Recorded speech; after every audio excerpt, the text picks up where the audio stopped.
Okay, this is Dansville, New York. I'm inside a shop. I decided to use this time to try to fix some issues with the truck. And you see everything is cool with the machine. And so what I ask these guys to do is figure out why I have the side signals on. Now the key is off, but when the key is turned on, these are on, right? And then these are flashing, right? Even though over there it's off. And these lights were on. Let me check. Let me check if he connected all the electric, because he was disconnecting them. Okay, let's see.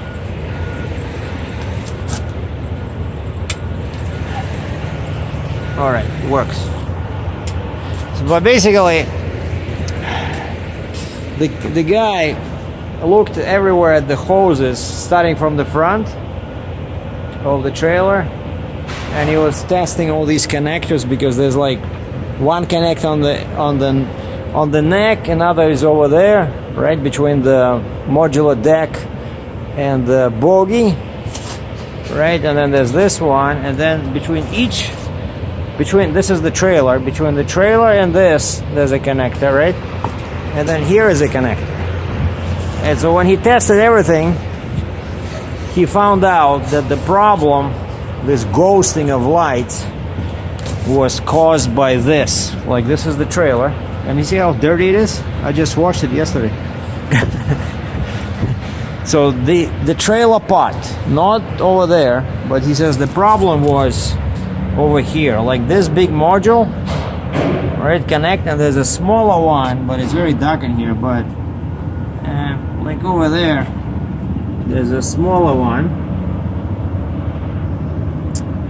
I cannot show you guys, but anyway, so there's a connector there, like a male and female, and when he uncoupled them, and that connector is on the same cable as this one, it's like one part, and when he uncoupled that one, he saw corrosion inside on one of the pins, you know, and then he cleaned it up with a brush, and he put some, I think he put some grease in there, and this ghosting stopped.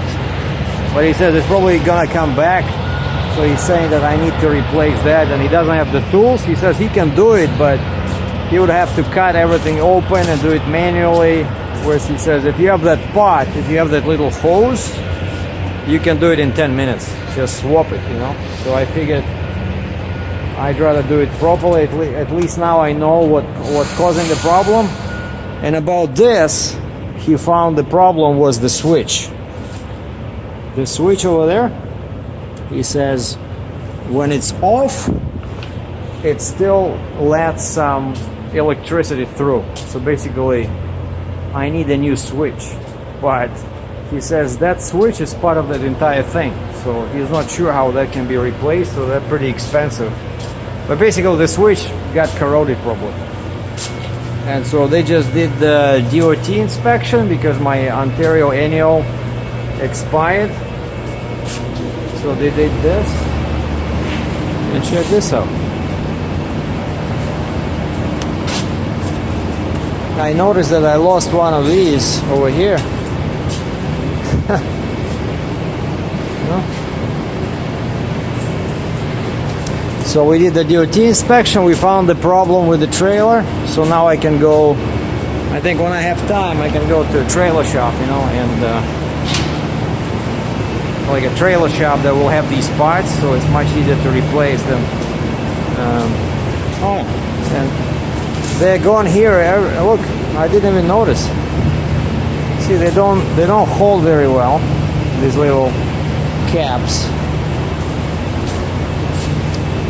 So anyway, so what we're doing now is the guy is looking at the clutch. I asked him, I told him what clutch I have. I have the spec sheet on my computer, so I told him what clutch it is.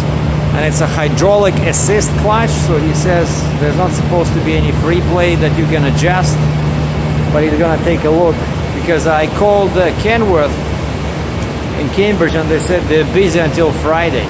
and today is Friday, so they're busy until next Friday.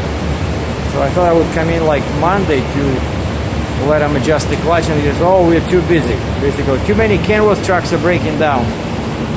And so I asked these guys, see if they can do anything. And so he's under the truck.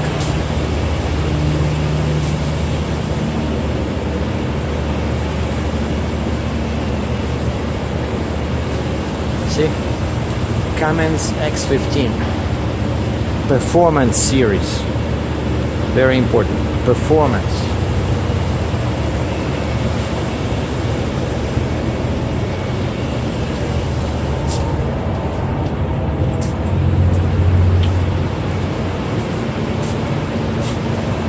Oh, you see, this thing keeps going down. I don't know. Or maybe not. No. It starts beeping when it's here. When it hits this level, I have an audible alarm inside the cab. But I already bought a spare jug. So anyway, that's our turbo. Big power, 605 horsepower. Very nice, compact engine. Anyway, so this is Dansville. This is the guy. Mike, how do you like your job? This is for my YouTube channel. Girls like you when you tell them that you're a mechanic? My wife says it's okay. Alright. I was just doing a YouTube video about this, issues with the truck and trailer. People love this maintenance stuff, yeah. So did you see anything there that you can adjust? No? I'm going to pull off the plate that for the throw-off bearing, where you grease the throw-off bearing. There's a plate over there. I'm going to pull it off, and then I'm going to measure. Okay. You want me to be inside the truck? I will. Or I might. I got like a gauge that I'm going to put up in there. So I'll be inside. Yeah, just let me know what you want me to do. Sure.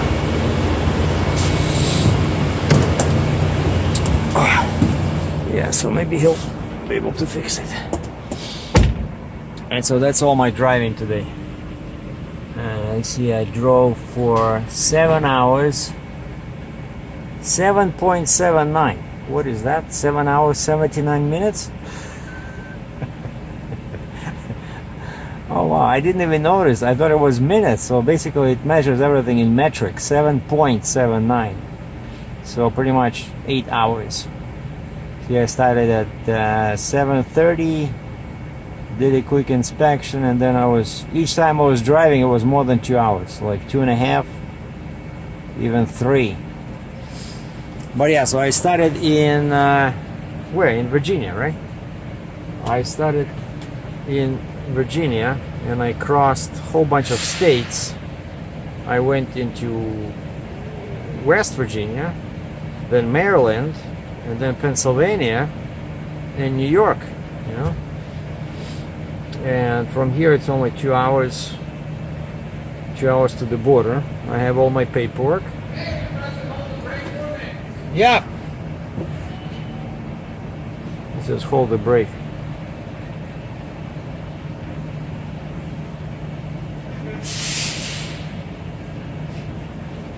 He's still finishing the DOT inspection.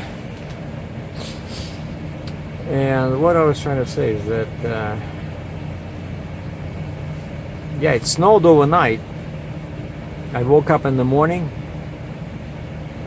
in Virginia. The truck was covered in snow, but after that the weather was okay. And so I just can I have you start it up and then just jiggle the steering wheel back and forth? okay.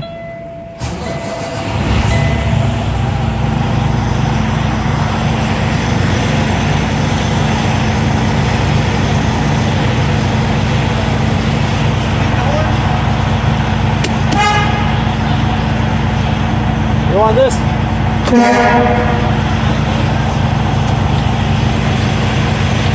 Oh, I mean, sorry. Yeah.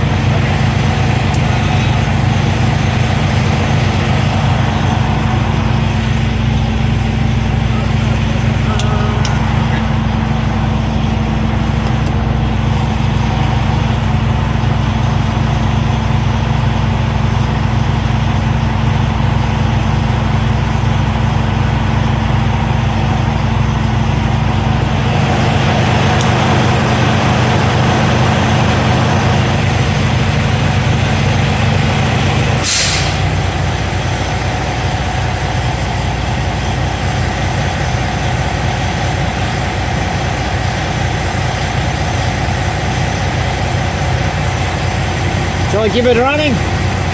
Shut off? Yeah. Yeah,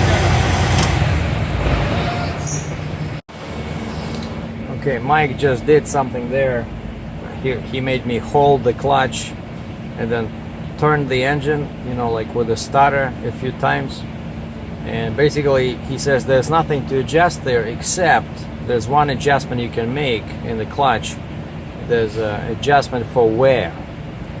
And he did a clever thing. He says it was already turned, it was already adjusted for wear, he could see, right? So he thought maybe it was adjusted too much, so he turned it back a little bit, you know, kind of like less adjustment, as if the clutch has less wear and tear. And he says try it, and I tried it. I cannot tell if it became any better, maybe a bit better. So I'm gonna try it like this. I'm gonna drive like this and see what happens. But I think clutch is still under warranty. Like, even though the main warranty is like 1 year, but I'm pretty sure powertrain, like transmission and stuff, it's longer. I think it's 3 years. And so now once I'm out of this, I'm gonna go to the grocery store.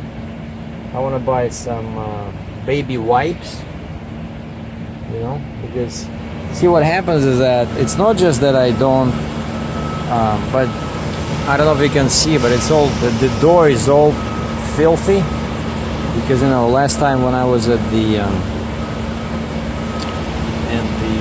at that pit, you know,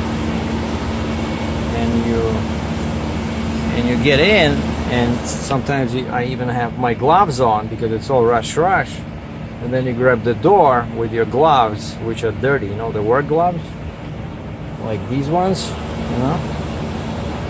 And I find that the baby wipes, you know, they work very nice, and I use them to clean, like the steering wheel over here, all this area I'm gonna clean, you know, the dash. You see, it's all basically, it's after that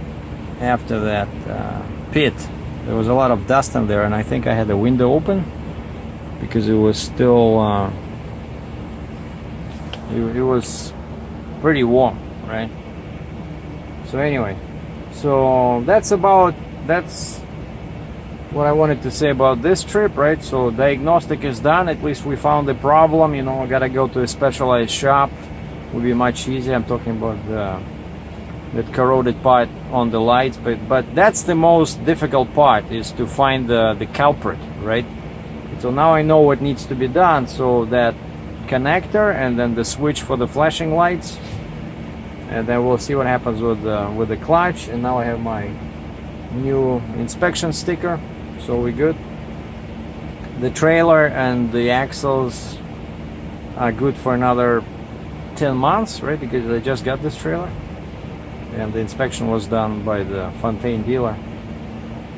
And so now tomorrow I'm gonna cross. I have to prepare for border crossing, prepare my ACI, and tomorrow I'm gonna send the paperwork to the broker and cross the border, and probably go home and sit there till Monday, because these guys are closed on the weekend, and they booked the crane for Monday morning because this thing does not drive, right? So gonna lift it with a crane, and we'll do another video about unloading. And I already got paid, because it was supposed to be COD, and it took some negotiation, you know, how are they paying, and so I send them all my paperwork, like my own bill of lading, because all the consignee, all his paperwork was with the broker. Like, he says he cannot see my name anywhere there, so like there's no reason for him to pay me. And this is the second time this happens, you know, when it's a COD, where at the delivery point the consignee says basically, who are you, you know? He says, my agreement is with the broker, I already paid them this much money, this is how much I owe them.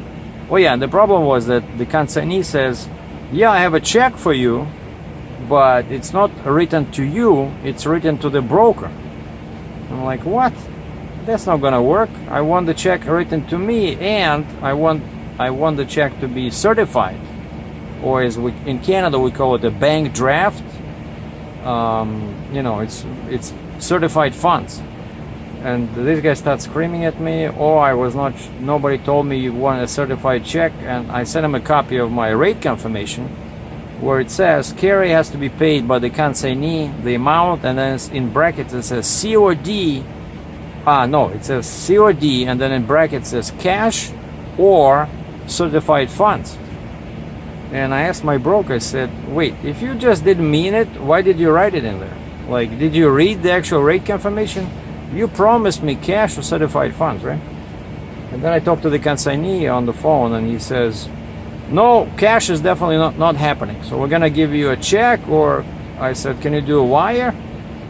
And that's what we finally agreed on. I gave him details from my bank account in US dollars, and they did the wire, and he sent me the confirmation. And as soon as I got that, I checked my account, and the money was already there because they were sending from the same bank. Turns out they have the account in the same big bank that we have, you know, branches all over the place. They just had an account at a different branch, and so it's not an actual wire transfer. It's like a transfer from one branch to the other. You know, it works the same way with my factoring company. That's why I always get money very fast, because my factoring company uses the same bank. And so I got the money like within 15 minutes, you know. Cool.